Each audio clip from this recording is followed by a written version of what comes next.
Paz, amados. Pedido para que vocês assistam aí as pregações do vídeo do YouTube mesmo. Valoriza. Deixa aí o like de vocês. E à medida que vocês estiverem assistindo, visualizando, deixando like, compartilhando com outros, com certeza isto vai trazer mais incentivo para a gente estar galgando, caminhando nesse processo da proclamação do Evangelho. Deus os abençoe e fiquem na paz. Isaías 9, 6. Palavra do Senhor. Porque um menino nos nasceu, um filho se nos deu, o governo está sobre os seus ombros e o seu nome será Maravilhoso, Conselheiro, Deus Forte, Pai da Eternidade, Príncipe da Paz. Amém? Somente aqui. Podem sentar, amados. O profeta Isaías, ele é tido como profeta messiânico. Já tenho falado isso para vocês bastante tempo, né? E ainda, semana passada eu falei que estaria lendo e fazendo vídeos para vocês sobre esse profeta. Na realidade, os vídeos não aconteceram porque eu tinha desinstalado o aplicativo. Mas eu quero tentar instalar outra vez, porque é um profeta, caso a gente compreenda as suas profecias, sua história, a gente vai ter uma compreensão bem lúcida e sólida da Bíblia como um todo, e principalmente do período da graça. E nesse capítulo 9 mesmo, ele está mostrando uma condição do que haveria de ser o povo de Deus, fora do contexto único e exclusivamente de Israel, mas o povo de Deus daqueles que seriam chamados de tribos, povos, línguas e nações. Este povo seria governado, este povo teria aqui uma possibilidade de servir a Deus, não dentro do bojo da lei, não dentro do bojo do legalismo, não dentro da nacionalidade judaica única e exclusivamente, o israelense, mas dentro de uma pauta universal. Pessoas que seriam redimidas, pessoas que seriam alcançadas, pessoas que teriam em si a possibilidade de poder então abrir o coração para a salvação e ter a certeza de que em se abrindo o coração para a salvação, de fato e de verdade isso aconteceria, porque o Deus que neste contexto está tratando única e exclusivamente com Israel, é o mesmo Deus que permite o profeta propor que no tempo que haveria de vir, ele estaria tratando com tribos, línguas, raças, não é? Nações, e nós somos este povo. Por que nós estamos hoje aqui? Porque o profeta Isaías profetizou isto. Quem somos nós? Quando a gente pega a fé cristã, irmãos, a fé cristã ela não é nivelada por cima, mas ela é nivelada por baixo na pessoa de uma criança. E aqui o profeta Isaías, ele está propondo quem seria este menino, mas o aspecto da criança nos traz a consciência plena e perfeita do aspecto da esperança. Então, quando a gente pega a fé cristã, a gente nivela ela por baixo na pessoa de uma criança que está nos trazendo esta esperança, e esta fé cristã, ela justifica por cima na pessoa do Filho de Deus, está falando do sacrifício de Jesus, quando ele vai à cruz pelos nossos pecados. E esta fé cristã que nós temos, ela não só nivela por baixo, como também é justificada na pessoa de Jesus pelo seu sacrifício, como ela é glorificada no alto também na pessoa de Deus. Então aqueles que professam fé em Jesus, é na esperança da criança. Aqueles que caminham nesta jornada, é justificado na pessoa do Filho de Deus pelo sacrifício. E estes que têm esta certeza, eles compreendem que agora a proposta é de uma glória futura que há de vir. A glória não existe hoje, a igreja gloriosa, mas a igreja é uma consciência de que estamos caminhando para um processo de glória perpétua, universal, eterna, e isto se alcança justamente na pessoa de Deus, sacrifício do Filho, na unção do Espírito Santo. E uma das grandes questões da filosofia, irmãos, é quem somos nós? E a gente vai trabalhar o conceito filosófico do ponto de vista do pensamento mesmo. A gente vai trabalhar aí em torno de 3, 4 séculos antes de Cristo, porque lá no início mesmo da filosofia com Tales de Mileto, não vem trazendo esta questão da existência humana, mas vem trabalhando os elementos naturais. Mas quando chega nesta consciência de quem somos nós, supostamente a filosofia está tentando trazer uma resposta, mas a Bíblia já traz desde sempre. A Bíblia ela está falando que, de fato, nós somos aqueles que foram redimidos pela graça e pela misericórdia de Deus. A resposta bíblica é justamente esta. Uma das grandes questões da filosofia é esta. Agora, para a fé cristã, esta pergunta já está respondida, que nós somos desde a eternidade aqueles que foram criados em Cristo Jesus. Para a fé cristã, a gente não tem problema. Não tem esta questão existencialista, quem sou eu, de onde vim, para onde vou? Porque nós sabemos quem nós éramos, quem somos hoje, para onde vamos. Para onde vamos? A nossa certeza é inconteste, porque o Espírito Santo ele testifica nos nossos corações acerca da esperança, acerca do sacrifício, acerca da fé, acerca da igreja que há de ser uma igreja triunfal, acerca do povo de Deus que será um povo glorificado, e nós caminhamos justamente isto. Então a gente descarta qualquer possibilidade, porque nós já sabemos quem somos, não é? Nós somos aqueles que em relação com Deus pode ter todas as possibilidades para herdar a vida eterna. E nós somos aqueles que sem relação íntima e profunda com Deus estamos na mesma de outrora, passado. E aí esta mensagem eu quero trazer para vocês 3 propostas de quem somos nós e no que podemos nos transformar, não é? Porque quem eu era antes do pecado, quem eu era antes de professar fé em Jesus, quem eu sou hoje, o que vou ser amanhã, né? O que serei, qual é a minha proposta? Então, primeiro, quem somos nós? Pessoas que estão buscando uma relação com Deus, simples. Bom, mas isto responde tudo? É um começo. Porque a nossa vida com Deus, ela se dá não naquilo que eu trago como preceito e conceito do que eu quero fazer para Ele, mas aquilo que Ele traz como regra e padrão para que eu possa servi-lo, para que eu possa segui-lo. Então, quem somos nós? Esta indagação, ela vai nos trazer, irmãos, uma proposta até interessante. A gente vai questionar, nós somos vítimas ou nós somos transgressores? Somos vítimas ou somos aqueles que foram culpados por causa do pecado? E a fé cristã ela vem justamente para trabalhar esse conceito, porque a maioria de nós estamos trazendo esta proposta de que, olha, a religião ela me salva. A religião não salva ninguém. A minha postura ético-moral me salva, isso também não salva ninguém. A minha cultura me salva, isso não salva ninguém. O que salva o homem é a possibilidade de ele compreender quem ele é. E nesse contexto, irmãos, somos vítimas do pecado ou somos culpados pelo pecado? Alguns falam, olha, nós somos vítimas do pecado. Outros falam, nós somos culpados pelo pecado. Os que se acham somente vítima incorrem no erro do vitimismo. Então compreendo, quando eu falo, olha, eu sou vítima, por isto eu sofro tanto, por isto ninguém me compreende, tudo conspira contra mim, porque eu sou vítima, o Adão pecou, eu sou consequência do pecado de Adão, logo eu sou vítima. Os que se acham somente vítima incorrem no erro do vitimismo, que é uma tendência obsessiva para se fazer vítima diante do maior número de pessoas, para que todos possam olhar para ela e compreender, olha, realmente ela é uma vítima, está sofrendo, coitadinho, vamos estender o nosso braço e vamos acolher no nosso meio. Bom, mas quem é que vai fazer isso? Porque a humanidade ela vai pegar 2 contextos bem diferentes, aqueles que são vítimas e aqueles que são culpados. Fato. Agora, sou eu culpado, por exemplo? Daí a Bíblia vai estar trazendo uma proposta interessante. Enquanto vitimista, ele está tentando sensibilizar o maior número de pessoas para com a sua tragédia. O supostamente justo ou injusto pela transgressão que precisa ser justificado, ele tenta se justificar jogando culpa nos outros, acusando os outros.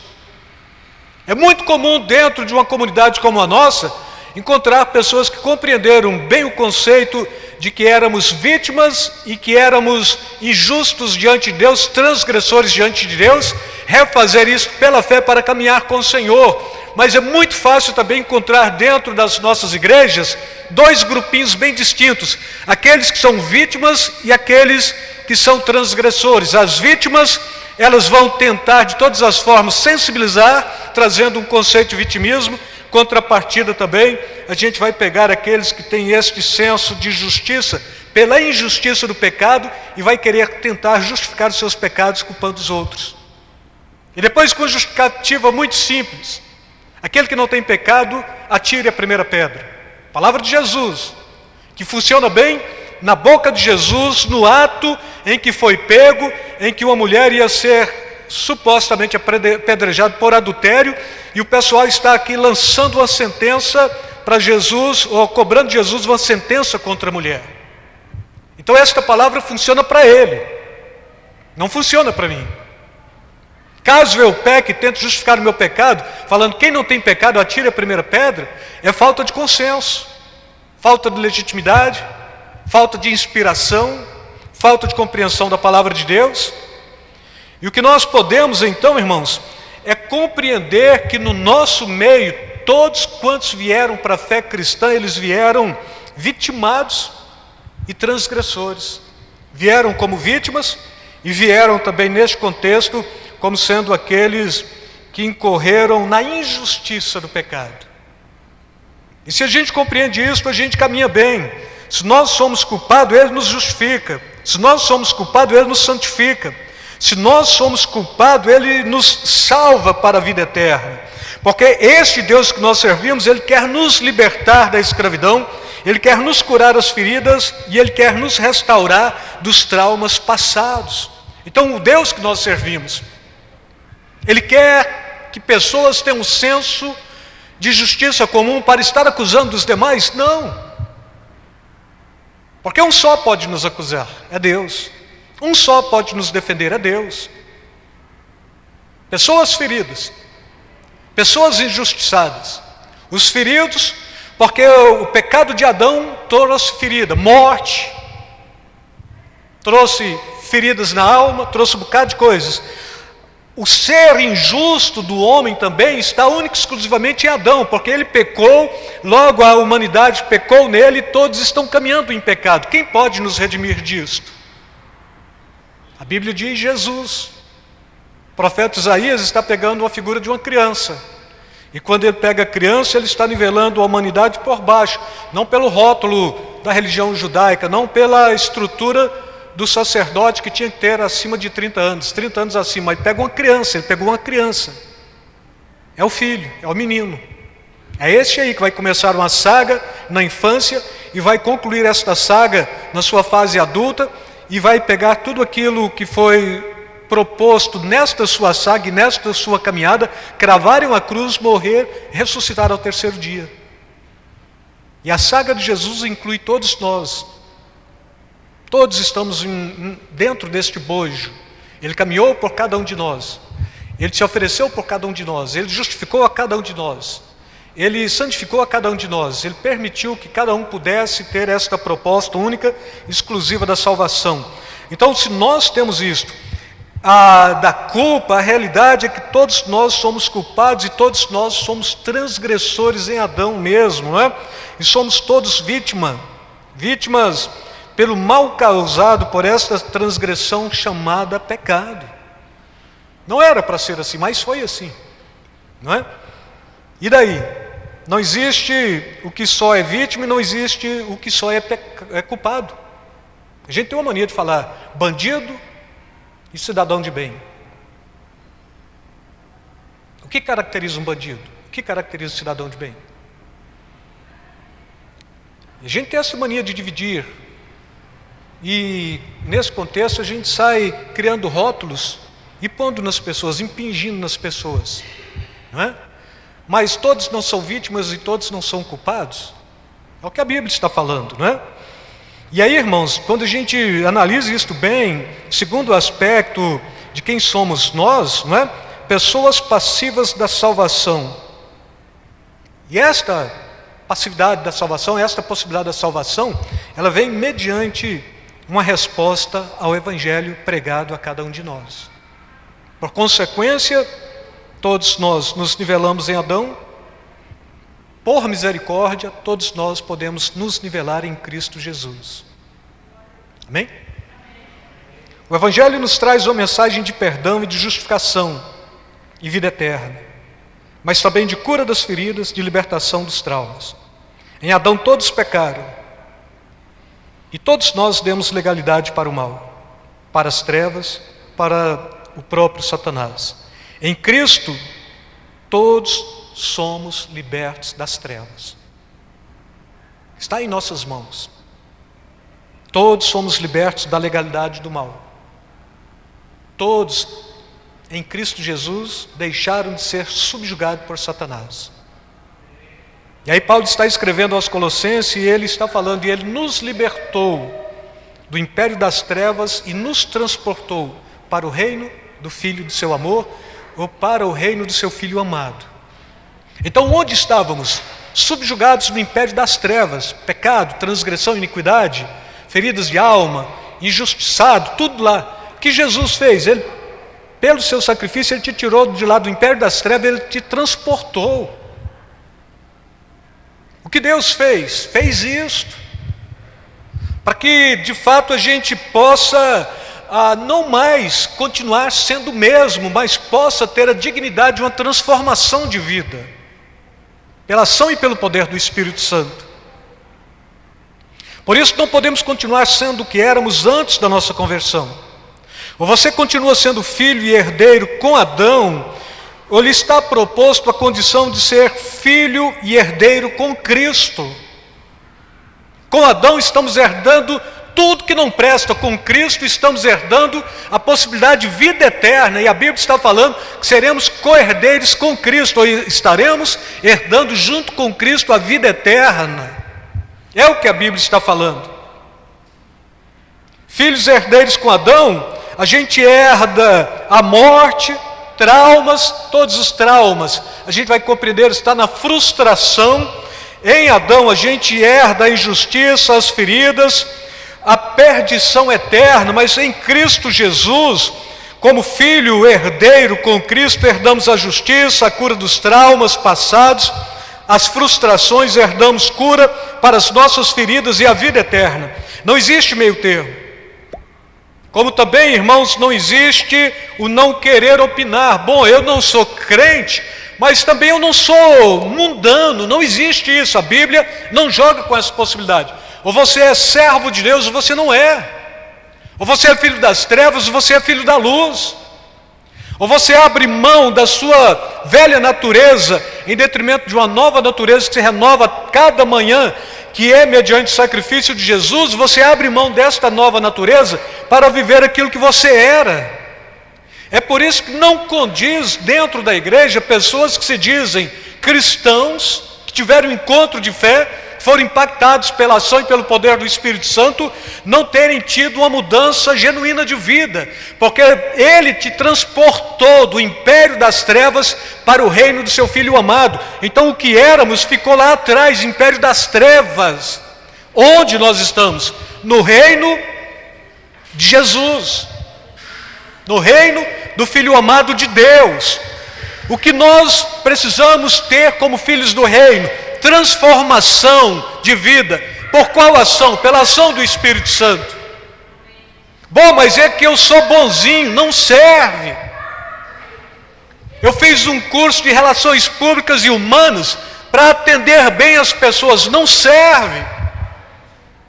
Mas todas as vezes que eu vou lidar com alguém, antes eu chego, esboço um sorriso, tiro a mão do bolso para propor que estou aberto ao diálogo, sorrio e ainda levanto a testa aqui para franzir para cima, propondo que eu sou todo recepção para a pessoa, e com isso eu vou ganhá-la, e com isso ela vai pensar bem de mim. Para o homem sim, para Deus não serve. Você é produto do sacrifício de Jesus, você é produto da natureza de Deus. Você foi redimido, você foi regenerado, velha criatura ficou, está crucificada, está cravada na cruz, e só tem uma possibilidade de a gente arrancá-la da cruz, é deixar de nutrir a nossa perspectiva em Cristo Jesus, na sua salvação e na ação do Espírito Santo que atua em cada um de nós. Então, irmãos, quem somos? Pessoas redimidas, regeneradas, novamente, nova cabeça, pessoas que deixaram o império das trevas, pessoas que servem para adorar a Deus na proposta de ter sido acolhido no reino da luz. E o que eu fazia lá fora? Era lá fora, e hoje não serve aqui dentro. Não tem esquizofrenia nesse contexto, não tem ambivalismo também.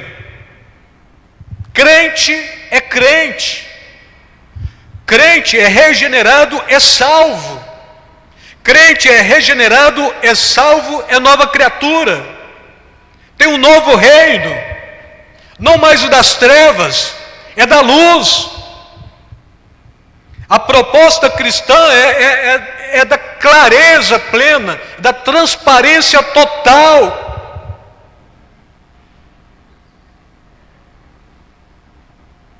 Ou você está com Cristo ou você não está.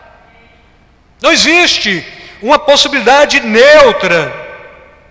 E todas as vezes que a gente não quer opinar, compreendo, irmãos, decida por Cristo. Não quero decidir agora, mas olha, eu sou filho de Deus. Bom, filho e criatura são duas coisas distintas, mas decida por Cristo. Não quero decidir, mas eu estou bem com Deus. A partir do momento que o homem não decidiu, ele já fez uma grande opção. Ele continua no mundo das trevas, subjugado. Não decidir já é uma grande decisão para continuar nos traumas, nas injustiças, nas feridas e na morte. O mundo está caminhando para a morte, ferido, traumatizado, com muitas leis aí para tentar amenizar, mas não resolve, porque isso se resolve no sacrifício da cruz. E depois, irmãos, pessoas com predisposição para herdar o céu, a vida eterna, é uma consciência de quem de fato nós somos. O que nós estamos fazendo aqui num baita domingo pela manhã? Celebrando a glória de Deus. Comunhão, café da manhã, tentando compreender a necessidade do bom relacionamento, compreendendo o sacerdócio universal. Se eu sou sacerdócio eterno, o sacerdote eterno, se eu sou nação santa, povo adquirido, para testificar das maravilhas daquele que me tirou das trevas para a sua maravilhosa luz, eu tenho que me relacionar bem. Não existe o sacerdócio cristão isolado. O sacerdócio cristão, ele só acontece quando estamos reunidos, todos ministrando na vida do outro, todos sendo ministrados pelo outro. E como isso acontece? Precisa pôr a mão na cabeça, falar em línguas? Não, precisa relacionar. Tomar o café da manhã juntos, falar dos dilemas da vida juntos, expor as nossas aflições, uma palavra de consolo juntos. É isso que é a fé cristã, é isso que é o reino de Deus. Mas eu não concordo, mais uma vez, não estamos aqui para concordar ou discordar, estamos aqui para obedecer, é a palavra de Deus. E se a gente tem juízo, a gente obedece para a vida eterna, e a gente obedece para os nossos benefícios. Eu quero ser liberto de tudo aquilo que me prende mesmo, eu quero ser liberto de todas essas possibilidades que me traz prejuízo. Então eu quero que tire os meus traumas, eu quero perder a injustiça, eu quero tirar as feridas, e eu quero ter certeza de vida eterna. É assim, irmãos. Tente imaginar o tanto que a gente sofre neste mundo moderno, contemporâneo. Desconstrução da família, desconstrução da sexualidade, masculino e feminino, desconstrução da moralidade judaico-cristã, aflição pura. Aí tem um casal e tem uma criança que foi adotada por esse casal. Aí chega e chama um de mãe e chama o outro de mãe também. Ou chega e chama uma das pessoas de pai e o outro de pai também. Desconstruindo, relativizando, tentando enfraquecer esta sociedade para tirar proveito das trevas, do inimigo que está sempre tentando confundir a mente humana, e a gente vai aceitando isto, e quando não aceita, sofre duras penas, e quando a gente está sofrendo, a gente tem de compreender, então eu estou sendo vítima. Bom, mas quando a gente está sofrendo também, eu vou compreender, mas eu também sou autor, porque eu transgredi com o pecado de Adão. O que fazer? Eu preciso me redimir. Onde eu encontro remissão? Em Cristo Jesus. E se eu não puder mais discutir com esse pessoal militante, com ideologia, pelo menos eu tenho convicção da minha salvação. E ninguém vai me fazer a cabeça, porque eu estava neste mesmo mundo, império das trevas. Hoje fui transportado para o reino do Filho do seu amor. O meu Senhor não é Satanás, o meu Senhor é Jesus. Ele nos redimiu, Ele nos curou, Ele nos libertou, Ele nos trouxe uma mente nova, metanoia, transformação. A igreja não pode ser inclusiva, porque aqueles que vierem para estar conosco podem vir de qualquer lugar, mas chegando aqui tem de compreender, estou indo para ter uma transformação de vida e não para ser o que eu sou, porque se eu vou para a igreja para ser o que eu sou, é melhor eu ficar no mundo. Esta é a proposta. Mas, e que a gente faz? Tem uma mente cristã.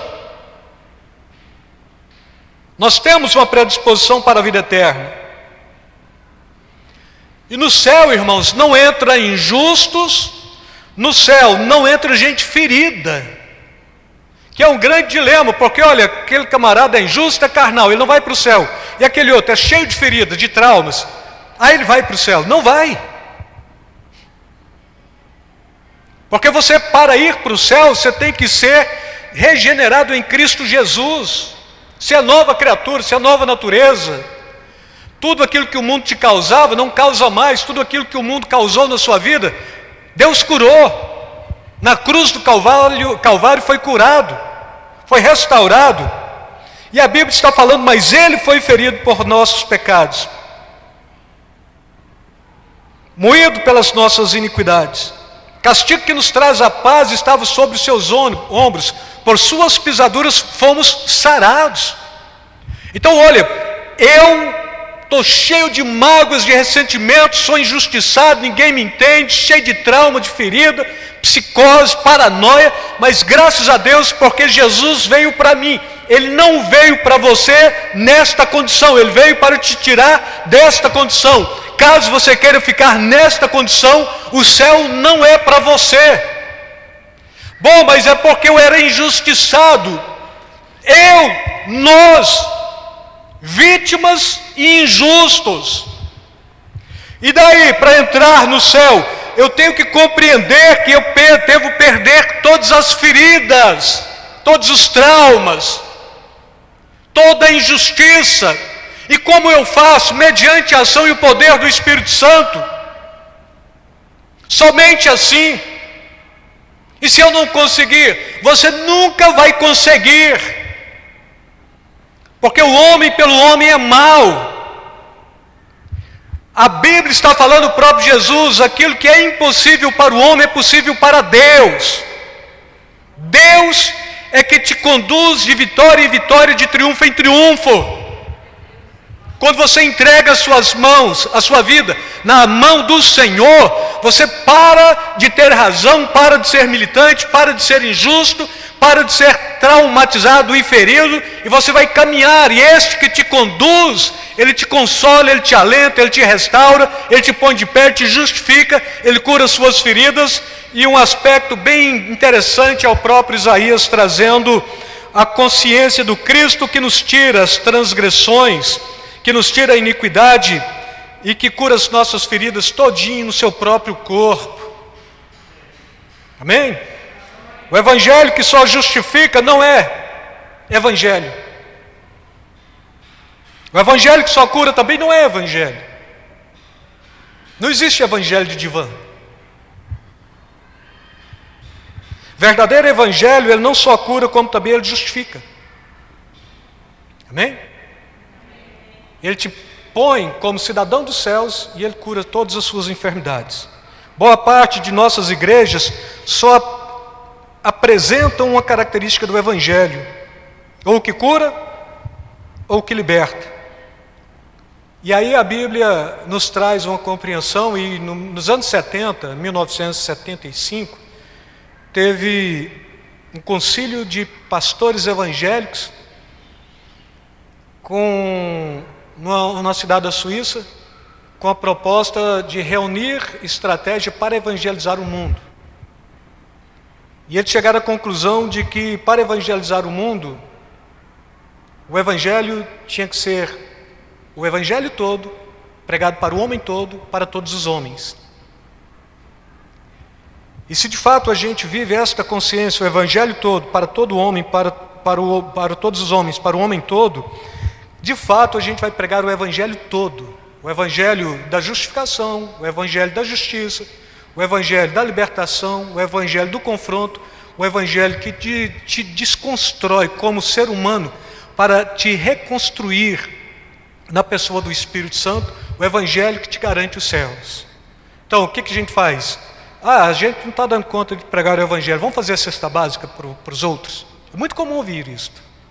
Uma igreja que de cima fechou. Pastor adoeceu. E aí, quem substituiu? Vamos fazer a cesta básica, porque não tem quem prega aqui dentro. Uma igreja para 800 pessoas, 1000 pessoas, fazendo cesta básica. Está fechado. Você não foi chamado para ser assistente social. Foi chamado para pregar as novidades do reino de Deus. Bom, então eu não posso assistir o pobre? Deve. Mas primeiro você assiste, levando salvação. Depois você leva pão. É mais ou menos assim que a Bíblia está falando, não é? O evangelho todo para o homem todo, para todos os homens, deve ser a consciência. Chama Pacto de Lausanne. Se alguém compreender esse nome, Lausanne, anota aí, depois pesquisa que vocês vão compreender. 150 países reunidos para evangelizar o mundo. E bons livros que a gente lê hoje ainda são de pastores que participou daquela época. Tem um livro que sempre eu leio ele, dei de presente para a graça, Discipulado Radical, John Stott. Ele participou disso lá. E muitos outros. E eles compreenderam o que é o evangelho de verdade. Não é esse evangelho do escândalo, do sensacionalismo. Não é este evangelho da ostentação. É este evangelho pleno. Tem ferida? Tem. Vamos curar. Está injusto? Sim. Então vamos falar de Jesus. Vamos nos conduzir diante de Deus. E aí, irmãos, o evangelho todo para todo homem, para o homem todo, deve ser a consciência lógica das nossas igrejas, hoje, agora.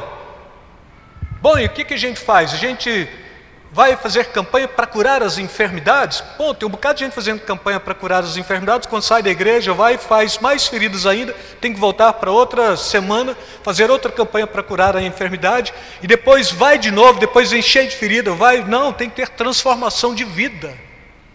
Se tem transformação de vida, esta igreja está pregando o autêntico evangelho do Senhor Jesus. Se não tem, não está pregando. E a gente não compreende isto, não é? Este evangelho deve trazer esperança, este evangelho deve trazer salvação, este evangelho deve trazer compreensão da soberania de Deus, de Cristo, este evangelho deve trazer milagres, este evangelho deve trazer direção, proteção, vida eterna e paz. Em cima do quê? De Isaías 9:6. O menino nos nasceu, garantia de esperança. Um filho se nos deu, garantia da salvação. O governo está sobre os seus ombros, soberania. E o seu nome será maravilhoso, milagres, transformação de vida, cura, libertação, vida eterna, conselheiro, direção, Deus forte, proteção, príncipe da paz, pai da eternidade, vida eterna, príncipe da paz, paz perene, governo. É assim. Amém? E se nós estamos aqui, nós estamos em detrimento deste evangelho, não de outro. Sofre, celebra, alegra. Se tem feridas, Espírito Santo cura. se percebo que tem alguma coisa precisando ser restaurada em mim, é a palavra de Deus e é oração, e é comunhão, e o que for preciso ser restaurado, há de ser restaurado. Amém?